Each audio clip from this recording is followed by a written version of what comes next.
Welcome back. Tis the season for winter maintenance.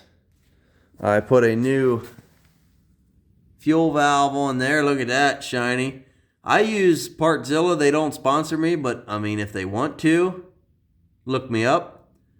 And that is not a 969 center code. I don't remember what it was, but it fits. It's right. And the problem was the old one didn't have a straw. If you look down in there, you can see little bits of rust and paint and stuff. It was clogging up and acting stupid. So everything culminated to having two big reds that were down. And I lost the starter on this one. But luckily, a co-worker of my dad's, that'd be Mr. Tricycle, gave me an engine out of an 85 TRX, and it had the same exact starter on it. And I hooked it up and it worked.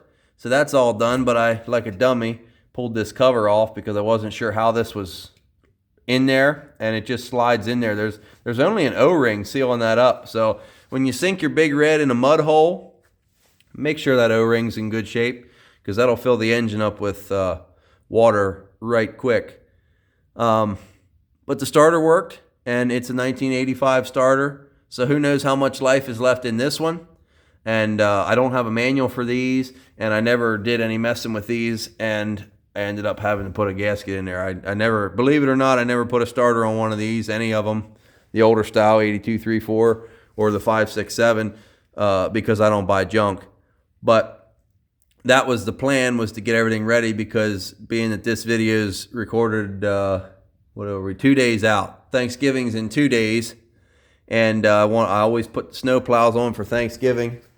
So I had to go over this one, check the air filter, check the gear oil, do the starter on that. I had bought a battery for it a year ago, and it still didn't solve the problem, so that battery probably wasn't bad.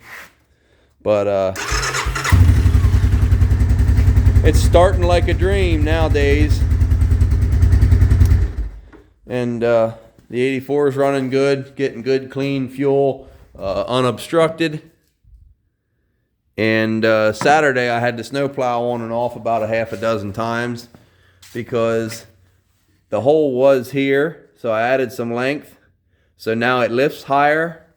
And excuse the poor weld there. I have to weld with fire because I don't have a MIG welder and I don't have electricity in the garage to run a good MIG welder. I'm not going to buy one of them 110 ones.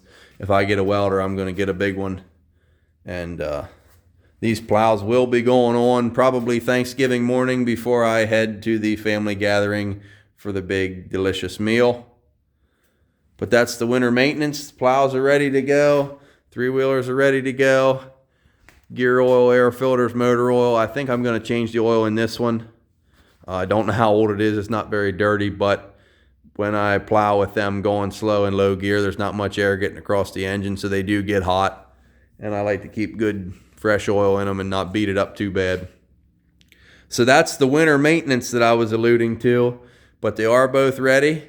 And this one will probably get the plow on Thanksgiving. This one I may hold off because I still got some brush to clean up, and I hate having that big plow out there banging around while I got the wagon on the back. Hauling the brush and stuff to the burn pit. So that's where we are, but it is soon going to be snow season. Got the 4 snows on the R. I think I might go back to the other sprocket. I have a 1437 setup on it, so I might drop it down to a 1337 just because you gain a lot of gear with them tall tires. But we are basically ready for snow. The 295's ready. 200X is always ready, and 250X I probably won't even ride much because I like to ride on the roads and I don't want to get all rusty because then I got to bring them back and wash them, and I got 5 of them to wash instead of 1. So I'll probably just keep the road riding to this thing because it's reliable too, and it's got the good tires on it.